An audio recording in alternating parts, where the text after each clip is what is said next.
ಮಾಜಿ ಸಿಎಂ ಕುಮಾರಸ್ವಾಮಿಗೆ ಬಲಗಡೆಯಿಂದ ಆಂಜನೇಯ ಸ್ವಾಮಿ ಅಪ್ಪಣೆ ನೀಡಿದ್ದಾನೆ. ಚಿಕ್ಕಮಗಳೂರಿನ ತೇಗೂರು ಗ್ರಾಮದ ಇತಿಹಾಸ ಪ್ರಸಿದ್ಧ ಆಂಜನೇಯ ಸ್ವಾಮಿ ದೇವಸ್ಥಾನಕ್ಕೆ ಎಚ್ಡಿಕೆ ಭೇಟಿ ನೀಡಿ ವಿಶೇಷ ಪೂಜೆ ಸಲ್ಲಿಸಿದ್ರು. ಬಹುಮತ ಸರ್ಕಾರ ಹಾಗೂ ಹೆತ್ತವರಿಗೆ ದೀರ್ಘಾಯುಷ್ಯಕ್ಕೆ ಬೇಡಿಕೊಂಡಿದ್ದ ಕುಮಾರಸ್ವಾಮಿಗೆ ಬಲಗೈ ಹಸ್ತದಿಂದ ಆಂಜನೇಯ ಸ್ವಾಮಿ ಅಪ್ಪಣೆ ನೀಡಿದ್ದಾನೆ.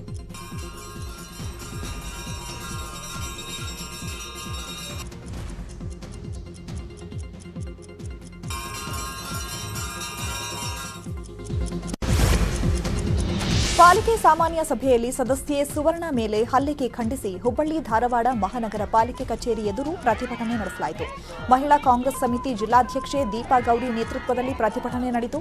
ಬಿಜೆಪಿ ಸದಸ್ಯರಿಂದ ಗೂಂಡಾ ವರ್ತನೆ ಆರೋಪ ಕೇಳಿಬಂದಿದ್ದು ಅವರ ವಿರುದ್ಧ ಕ್ರಮಕ್ಕೆ ಆಗ್ರಹಿಸಿದ್ದಾರೆ. ಬೆಂಗಳೂರಿನಲ್ಲಿ ವ್ಯಕ್ತಿಯೊಬ್ಬ ಬೇಕರಿಗೆ ನುಗ್ಗಿ ದಾಂಧಲೆ ನಡೆಸಿದ್ದಾನೆ. ಅನ್ನಪೂರ್ಣೇಶ್ವರಿ ನಗರ ಪೊಲೀಸ್ ಠಾಣೆಯ ಮಾಳಗಾಳದಲ್ಲಿ ಪ್ರಕಾಶ್ ಎಂಬಾತ ರಘುನಾಥ್ ಬೇಕರಿಗೆ ನುಗ್ಗಿದ್ದಾನೆ. ಶೋಕೇಸ್ ಗ್ಲಾಸ್ ಒಡೆದು ಆತನ ಮೇಲೆ ಹಲ್ಲೆ ಮಾಡಿದ್ದಾನೆ. ಸದ್ಯ ಆರೋಪಿ ಪ್ರಕಾಶ್ಗಾಗಿ ಪೊಲೀಸರು ಬಲೆ ಬೀಸಿದ್ದಾರೆ.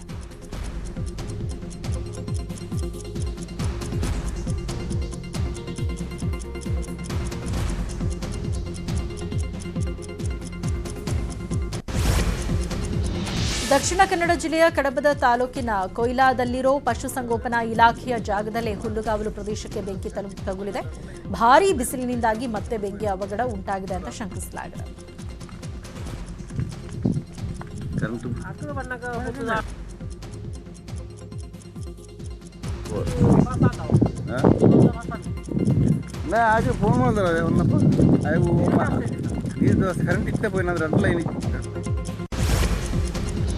ಕೊಪ್ಪಳ ಜಿಲ್ಲೆಯ ಜನರ ಬಹುದಿನಗಳ ಕನಸು ನನಸಾಗಿದೆ. ಆಲಮಟ್ಟಿ ಡ್ಯಾಂನಿಂದ ಯಲಬುರ್ಗಾಕ್ಕೆ ಕೃಷ್ಣೆಯ ನೀರು ಬಂದಿದೆ. ಕೊಪ್ಪಳ ಏತ ನೀರಾವರಿ ಯೋಜನೆಯ ಕಾಮಗಾರಿ ಕಳೆದ 10 ವರ್ಷದಿಂದ ನಡೀತಾ ಇತ್ತು. ಕೊಪ್ಪಳ ಜಿಲ್ಲೆಯ 78 ಕೆರೆಗಳಿಗೆ ನೀರು ತುಂಬಿಸುವ ಯೋಜನೆ ಇದಾಗಿದೆ.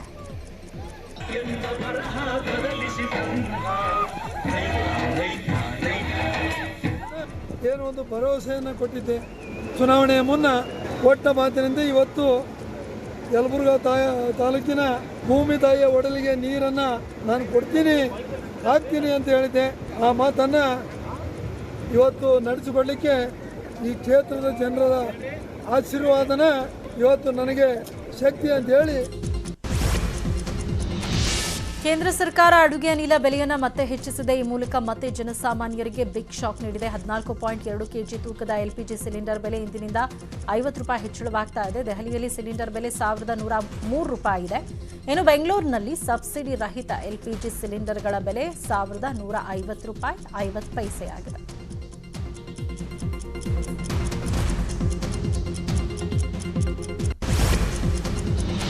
ಸಿಮೆಂಟ್ ಕಾಂಕ್ರೀಟ್ ಮಿಕ್ಸರ್ ಲಾರಿ ಮತ್ತು ಕಾರು ಅಪಘಾತ ಪ್ರಕರಣದ 360 ಡಿಗ್ರಿ ಕ್ಯಾಮೆರಾ ದೃಶ್ಯಗಳು ನ್ಯೂಸ್ 18ಗೆ ಲಭ್ಯವಾಗಿದೆ. ಫೆಬ್ರವರಿ 1ರಂದು ಬನ್ನೇರುಘಟ್ಟ ಸಮೀಪದ ತರಳು ಬಳಿ ನಡೆದಿದ್ದ ಭೀಕರ ಅಪಘಾತ ಇದಾಗಿದೆ. ಚಾಲಕನ ನಿಯಂತ್ರಣ ತಪ್ಪಿ ಸಿಮೆಂಟ್ ಕಾಂಕ್ರೀಟ್ ಮಿಕ್ಸರ್ ಲಾರಿ ಕಾರಿನ ಮೇಲೆ ಉರುಳಿತು. ಈ ಘಟನೆಯಲ್ಲಿ ತಾಯಿ ಮತ್ತು ಮಗಳು ಸಾವನ್ನಪ್ಪಿದರು.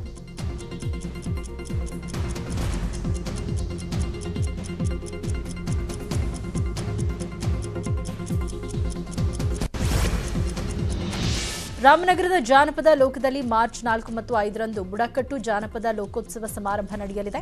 ಮಾರ್ಚ್ 4ರಂದು ಗಿರಿಜನ ಲೋಕ ಹೆಸರಿನ ನೂತನ ಲೋಕ ಅನಾವರಣ ಮಾಡಲಾಗುತ್ತೆ ಅಂತ ಶ್ರೀ ರಾಮಚಂದ್ರೇಗೌಡರು ತಿಳಿಸಿದರು. ಬುಡಕಟ್ಟು ಸಂಸ್ಕೃತಿಗಳ ಬಗ್ಗೆ ಬೆಳಕು ಚೆಲ್ಲಲು ಈ ಲೋಕವನ್ನು ಸೃಷ್ಟಿಸಿದ್ದಾರೆ. ನಮ್ಮಲ್ಲಿ ಈಗ ಒಂದು ಹೊಸ ಬುಡಕಟ್ಟು ಲೋಕ ಓಪನ್ ಆಗ್ತಾ ಇದೆ. ಬಹುಶಃ ಈ ಥರದ ಬುಡಕಟ್ಟು ಲೋಕ ಕರ್ನಾಟಕದಲ್ಲಿ ಎಲ್ಲಿ ಕೂಡ ಇಲ್ಲ. ಇದು ಒಂದು ರೀತಿಯ ಒಂದು ಕೊರತೆ ಇತ್ತು. ಈಗ ಕೊರತೆಯನ್ನು ತುಂಬಿದ್ದೀವಿ. ನಮ್ಮ ಹಿಂದೆ ಬದುಕಿದಂಥ ಜನರ ಜೀವನವನ್ನು ಪ್ರತಿನಿಧಿಸುವಂತಹ ಒಂದು ಹೊಸ ಲೋಕ ಇಲ್ಲಿ ಉದ್ಘಾಟನೆ ಆಗಿದೆ. ಅದನ್ನು ನಾವು ಇವತ್ತು ಈ 4ನೇ ತಾರೀಕು ತೆರಿತಾ ಇದ್ದೀವಿ. ಆ ಸಂದರ್ಭದಲ್ಲಿ ಅಶ್ವತ್ಥನಾರಾಯಣ ವಿಜಯನಗರದಲ್ಲಿ ದಿವಂಗತ ಪವರ್ ಸ್ಟಾರ್ ಪುನೀತ್ ರಾಜ್ಕುಮಾರ್ ಅವರ ಮಾಲೆಯನ್ನ ಅಭಿಮಾನಿಗಳು ಧರಿಸಿದ್ದಾರೆ. ಹೊಸಪೇಟೆಯ ಸರ್ಕಲ್ನಲ್ಲಿರೋ ಪುನೀತ್ ಪುತ್ಥಳಿಗೆ ಪೂಜೆ ಮಾಡಿದ ಅಭಿಮಾನಿಗಳು ಬಳಿಕ ಮಾಲಾಧಾರಣೆ ಮಾಡಿದ್ರು. ಇವರು ಮಾಲೆ ಹಾಕಿ ಅದನ್ನು ಧ್ಯಾನ ಮುಖಾಂತರವನ್ನು ಪುನೀತ್ ರಾಜ್ಕುಮಾರ್ನ ಕಂಡುಕೊಳ್ತಿದ್ದಾರೆ. ಅವ್ರಿಗೆ ಏಕಾಗ್ರತೆ, ಅದು ಏಕಾಗ್ರತೆ ಮಾಲೆ ಹಾಕೋದೇ ಒಂದು ಉದ್ದೇಶ, ಏಕಾಗ್ರತೆ ಒಂದು ಧ್ಯಾನ. ಅದರಿಂದ ಅದಕ್ಕಾಗಿ ಅಪ್ಪು ಫ್ಯಾನ್ಸ್ ಏನಾಗಿದೆ ಅವರ ಏಕಾಗ್ರತೆಗೆ ಮತ್ತು ಅವರ ಅಭಿಮಾನಕ್ಕೆ ಈ ಮಾಲೆ ಹಾಕಿದ್ದಾರೆ.